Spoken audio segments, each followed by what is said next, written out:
Well, it's been an extremely busy 4 weeks since I got back from Poland, and things don't seem to be slowing down anytime soon. So today's episode will be a relatively quick one, and we're going to take a look at the transfer of Paul Bernardo from maximum security to medium security, since that's something that seems to have quite a few people rather upset.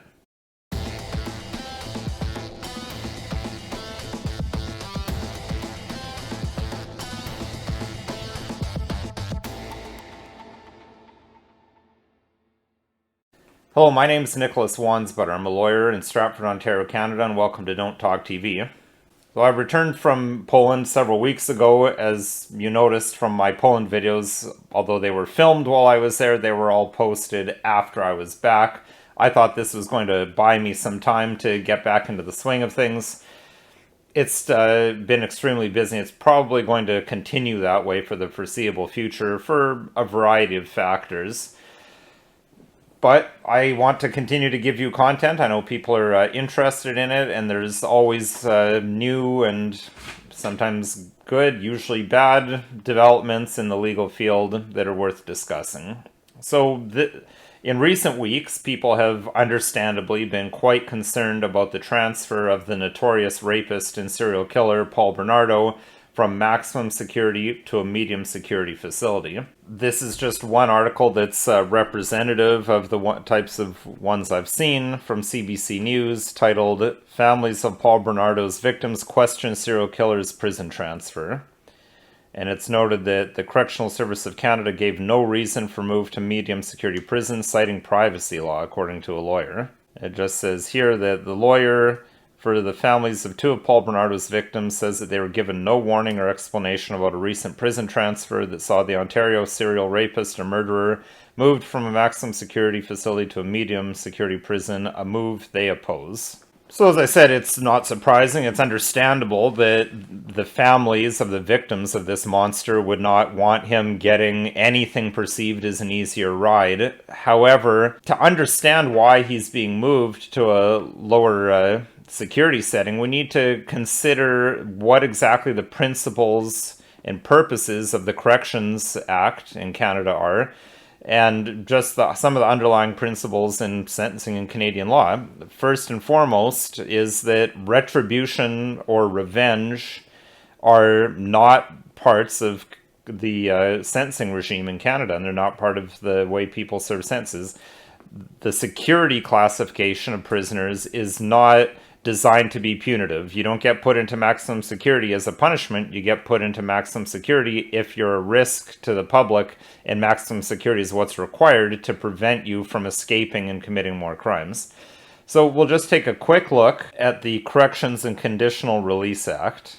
Section 3 of that act lays out the purpose of the correctional system in Canada. So that reads that the purpose of the federal correction system is to contribute to the maintenance of a just, peaceful, and safe society by A, carrying out sentences imposed by courts through the safe and humane custody and supervision of offenders, and B, assisting the rehabilitation of offenders and their reintegration into the community as law-abiding citizens through the provision of programs in penitentiaries and in the community. So the two purposes are the humane warehousing, essentially, of prisoners, and the rehabilitation. So as we see, punishment, retribution, revenge are not in there. Now, principles that guide the correctional service under Section 4, I've highlighted a couple that I think are relevant to Bernardo's situation. 4 sub C, the service uses the least restrictive measures consistent with the protection of society, staff members, and offenders.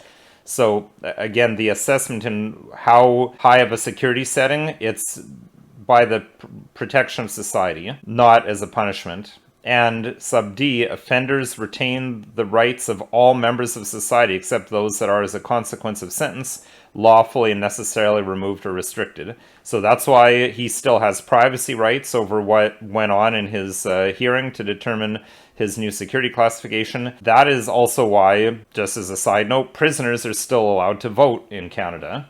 And then just to follow on that, Section 28 gives criteria for selection of penitentiary. So, in other words, which penitentiary they're going to be into, which security classification will have. So, that section says that if a person is or is to be confined in a penitentiary, the service shall take all responsible steps to ensure that the penitentiary in which they're confined is one that provides them with the least restrictive environment for that person, taking into account the degree and kind of custody and control necessary for 1, the safety of the public, 2, safety of that person, being the incarcerated person, and other persons in the penitentiary, and 3, the security of the penitentiary. So again, it all comes down to escape of risk, danger of harming other inmates, harming themselves, harming staff members. Now, as far as I know, and I'm sure this would be all over the media if there were anything like this, Mr. Bernardo hasn't gotten into fights with other prisoners. He hasn't harmed anyone in jail in all the years he's been in there.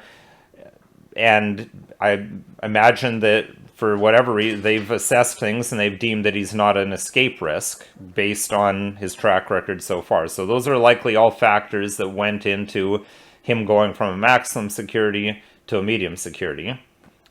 This video is not intended to express my opinions on the Corrections and Conditional Release Act, but I just want to educate viewers a bit on what exactly that act says. That's just the way it is for everyone, and the law applies the same whether you're a serial killer or you're anyone else. That's the same law for every member of Canadian society.